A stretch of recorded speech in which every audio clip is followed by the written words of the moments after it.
We all buy a lot of stuff over the years, but rarely does something actually stand out as life-changing or a product that's actually more amazing than we expected when we went to buy the thing. I had 10 or 15 things this year that are exactly that. Let's talk about it. Yes, this is in fact a personal finance and investing channel, and yes, more often than not, I talk about buying less, like stop buying stuff instead of buying more, so that we have more money freed up so that we can use it to build wealth, to invest, to pay off debt, to grow our net worth, all that sort of stuff. However, we do all still need to buy stuff. It's a fact of life. Unless you're like homesteading on some plot of land and growing all of your own food completely off grid, then you need to buy things. I think it's worth sharing a few things that were actually incredibly helpful that I would recommend after months and months of use. Plus, these things also make for great gift ideas. So if you see something on the list that you might want to buy someone, I completely support it and recommend it. Links for everything are in the description. And at the end of this video, I'll even share a few things that were disappointing and might be worth avoiding. First off, Wyze Cams. So these are very inexpensive, very reliable, feature-rich little security cameras. There's multiple different models. Specifically, the one that I like the best is either the Pan Cam, and so it's on like a little axis and it can turn and look at different stuff via your phone. You can control it with your phone. Or the Wyze Cam V3 is the newest one and it's got better night vision. These are so cheap compared to like the name brand stuff from Ring or Blink or anybody like that. These are like $20 to $40 a camera. And they've got live view through an app, through the internet from wherever you are. There's not a monthly fee. Like, they have a premium service you can pay for, but there's not a monthly fee, and you can go through and check different events. So whenever somebody walks by out your front window, it'll track that motion. It'll pop up and say, hey, this thing happened. But here's a hidden hack for these that are huge. These are great baby monitors. Baby monitors themselves, I think, are one of these products that needs to die because they are so grossly overpriced. I'm paying $100, $150 sometimes for a screen like this for decent resolution, and it's absolute garbage. Where with a Wyze Cam, the beauty of this, if you're a new parent, you know how much of a sleepy stupor we can get in. When did we feed the baby last? I don't remember when we put him down to sleep. I don't know what happened. You know what you do? You pop open the Wyze app and you look at the time-stamped video and go, oh, I put him down at 3:05. There's no question. It's right there. It's really easy. It keeps all that stuff for 2 weeks unless you pay for the premium one, but 2 weeks is plenty of time. Like, it's just so nice. It's a secret little thing that I found out. The next thing are this brand of shirts called Vuori. I'm wearing one right now, this little stretchy kind of t-shirt thing. It's got an interesting tag that's on the inside of the sleeve here. It says, it's upside down so I can read it. How you spend your days is how you spend your life. Oh, it's so deep. I don't buy them for the deep kind of one-liners inside the sleeve. I bought 2 of them now so far and spent way too much money. They're like $68 a piece. This is literally the most comfortable clothing I've ever worn in my life. I wore my other Vuori shirt this morning when I ran 10 miles in the desert. Felt perfect. No chafing, no nip problems, no nothing. It was amazing. Kept me cool, and it almost feels like you're not wearing a shirt. And then I wore my other one now for the rest of the day because it's just that comfortable. I love these. Next is our exorbitantly expensive coffee maker. This thing is very expensive, but what it does is it makes such good and such quick coffee that now I never feel the need to go and get coffee out. Whenever I'm driving around, like, there's just no reason to pay for a $5 or $6 or $7 cup of coffee because we can just make it at home. It's amazing. The reason that I chose this model in particular is it has this LatteGo system. So what that means is that you can make a latte, you can have the whole frothy, foamy milk situation and have super easy cleanup. They have this really ingenious like 3-sided hose that then presses up against this little rubbery plastic area. And so what that means is whenever you need to take it apart, you separate those 2 pieces and just rinse them both out. Where with like a traditional wand style coffee maker, you've got to like flush water through the thing and it's a big nightmare, and this thing is so fast, it's so easy, and it makes really good coffee. Next is Susumaniello wine. This is a special wine that's only sold by Trader Joe's. This may not make it in the video because I love this wine so much and I don't want you guys to go out and buy it all up. And maybe it's a local thing, somehow we have it, maybe not across the whole country, maybe they don't all have it. I'm just saying, if there's Trader Joe's and there's Susumaniello there, you should buy it because it is incredible. Next are AirPods Pro. And I know Apple just came out with new AirPods, and so maybe the AirPods Pro aren't as good comparatively to where they were before, but AirPods Pro are pretty awesome. The noise cancellation especially is what's really awesome because I find that whenever you have the option of noise cancellation just like a little click away, you end up using it quite a bit. Like, I'll use it at work if I just need 10 minutes to focus. Click it on. Then I don't hear as much noise of people around me. The job site's a little bit more peaceful. It's like a peace-inducing thing too. The sound quality is nicer than any other headphones I have. It links really slickly with any kind of Apple device.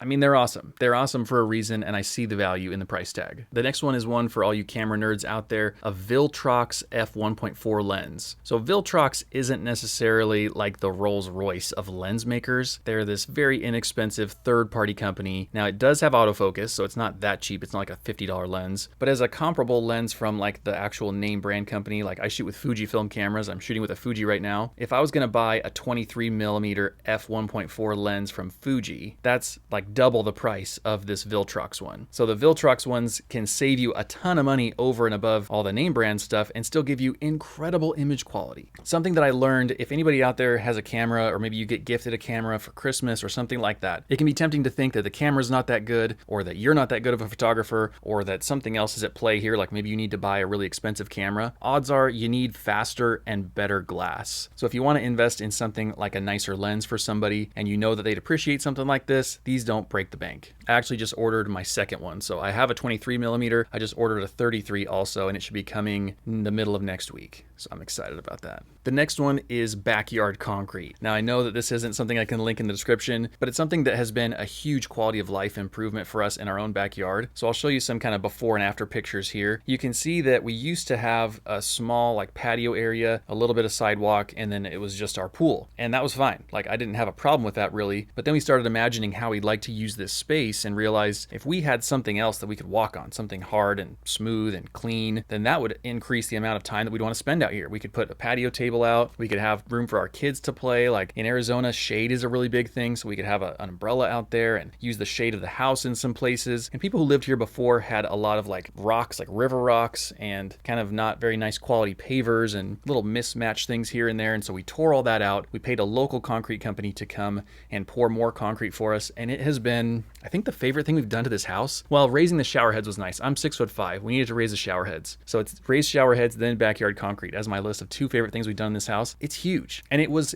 expensive, but it wasn't as expensive as I thought. Obviously, there's a lot of construction going on in the world right now. There's a lot of demand, and so prices are probably higher than they've ever been. But this was around, I think, $7.50 per square foot for this sidewalk work. The next one is quality running shoes and just quality shoes in general. So I realized as I became a runner in the last 3 years that I really need to take care of my body and take care of my feet. But we all need to do this. Like if you have working limbs and you have feet that need to be healthy, then you got to take care of them. So I've experimented with a whole bunch of different brands, and I've circled back to my original love, which is Roka. If you've got a runner in your life or someone who wants to start running, and maybe they're not super particular yet about the kind of shoes that they wear, I have nothing but good things to say about Roka. I've had 2 different pair of their trail running shoes. Not only are they comfortable, supportive, keep my feet healthy, they last a long time. Like they physically last longer than my other shoes do, which is great. And then I also just got a pair of road running shoes with them. They're incredible. I absolutely love their shoes. And then I also, for like dress shoes, whenever I need that for work, invested in some Cole Haan because they're a little bit more comfortable than traditional dress shoes, which actually really suck. Like my theory is that as shoes get more and more formal, they're worse to wear and they're louder. Like you think about high heels or you think about like fancy men's dress shoes that like clack around on hard floors. They're terrible. Nobody wants to wear those. That's why at a wedding, people take their shoes off on the dance floor. Like they're terrible. But something like Cole Haan's or some other decent shoes really take care of your feet. Next are Roka glasses, which I'm literally wearing right now. You don't have to get clear ones like I did. I'm just trying to be somewhat fashionable.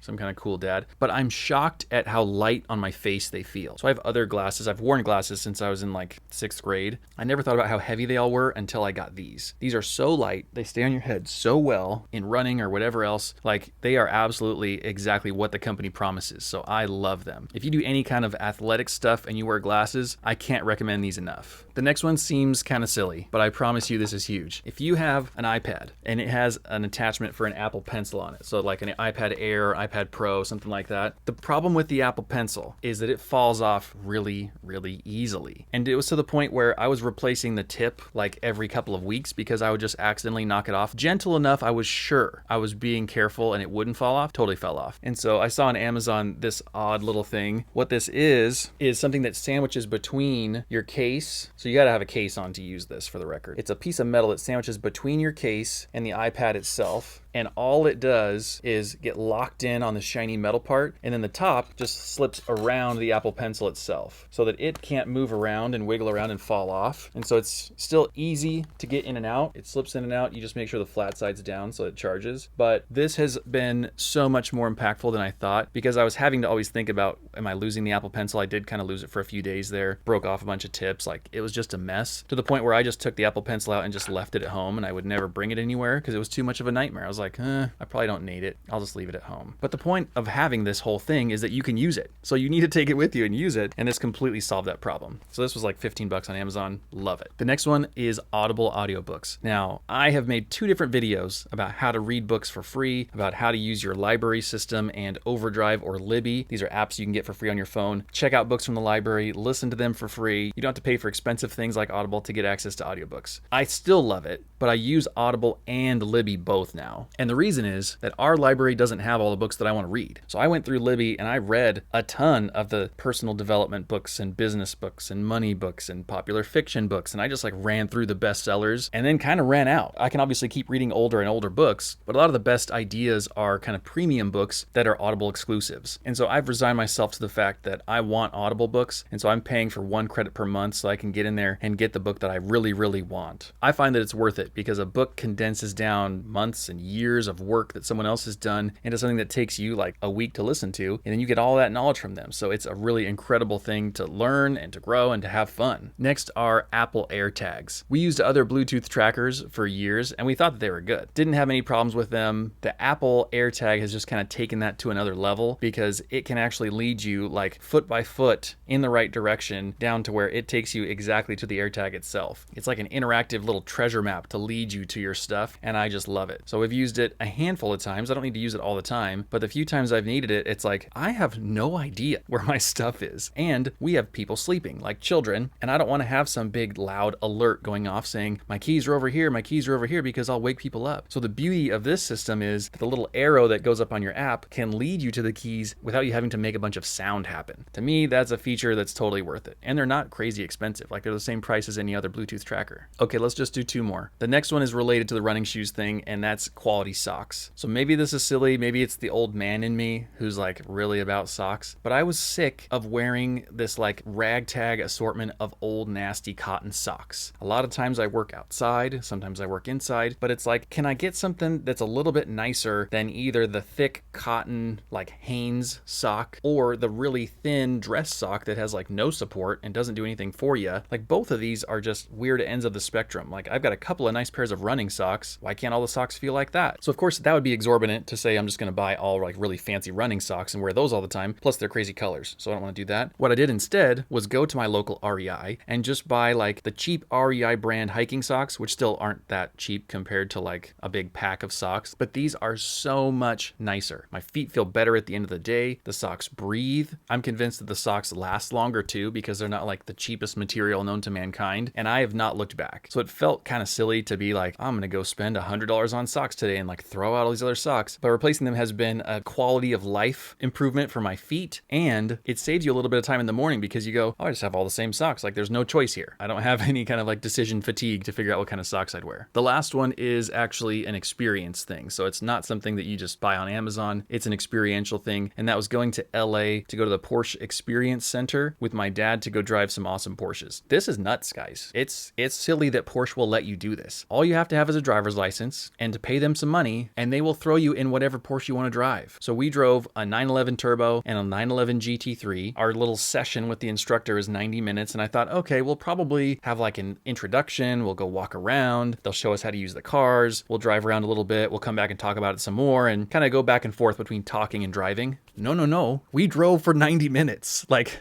this guy goes, here's your cars, get in, let's go. No instruction. No, like, I mean, it was kind of like almost too much, too fast, because he didn't say like, this is how you drive it. He just said, let's go, like assuming that we could drive a Porsche. And my dad and I are both very blue collar guys. We've never been in a Porsche before. Actually, no, he drove a Boxster like 15 years ago, and that was it. So we haven't been in a modern $200,000+ Porsche ever. So how are we going to know how to drive these things? But sure enough, we go out there. Here, we're going to go do this handling course. We're going to do launch control. Here, do donuts on this little wet skid pad thing and figure out how to do that. It was incredible. The amount of like thrashing you get to do in these cars so fast is it's nuts. It's incredible. I wasn't that keen on Porsches before. Like I recognized the level of engineering, the racing pedigree, all that stuff. It's significant, but I'm not like the most excited person about Porsches in general. I just knew, hey, these are great cars. I don't know of any other manufacturer doing this. Let's go drive some great cars just for funsies. This was nuts. I can't say I'm like a Porsche boy now, but I'm way closer to being one than I was before because these are incredible vehicles. So if you or anybody in your life is like a car nut, this would be a great gift for yourself or for somebody in your life who you know like really loves cars, and we did the like very high-end cars. You can drive a Cayman or a lower level car for like reasonable money. For like $500, you can go out there and drive for an hour and a half, which is very, very cheap in the world of sports car rentals. Okay, I could go on about that for a long time, but I'm gonna cut it off there. Because this is a personal finance channel, I've got to reiterate, let's be really conscious and aware of the things that we're buying. Let's slow down, take a little bit of extra time, and pick only things that are worth it, because as much money as we can shovel into investments, savings, paying off debt, making wise decisions, we'll be that much more satisfied in the end after like 10 years than looking back and going, why did I buy all this stuff? Why do I have these things? Speaking of that, things that I a little bit regret buying. Well, I've got too much camera gear, for one thing. I'm looking up here above me. I've got this closet full of cameras and lenses and things, and I'm just shooting on one. Like, this is all we need for us to communicate, me and you, but I've got too much stuff here. So I'm actually gonna sell some of these things because I think our hobbies can kind of take over. So for you, it's whatever your hobby is probably your biggest threat to your own kind of saving and investing, because you're willing to justify the purchase on that new fishing rod or that hunting rifle or that new whatever gaming computer. Those are the things that we're willing to like bleed money for. So we've got to be really cautious about it and take a little bit of extra time before pulling the trigger on that stuff. I also, as I kind of alluded to before, am like one of these people, bought an exercise bike and didn't use it as much as I thought I would. I was convinced I wouldn't be one of those people, but I was one of those people. I set a goal in Strava to ride 500 miles this year. I've ridden 20 and I don't have a lot of time left. So I'm keeping the bike though. I'm keeping the bike around. I'm going to use it. I just am going to keep telling myself I'm going to use it, I guess, because I'm convinced I will. And it's a good quality bike. So the fact is that it's a Concept 2 bike. It's not like it's going to go bad or lose too much value. I'm going to use this thing and get some miles in. See, told you I'd use it. All right, see you on the next one. Bye.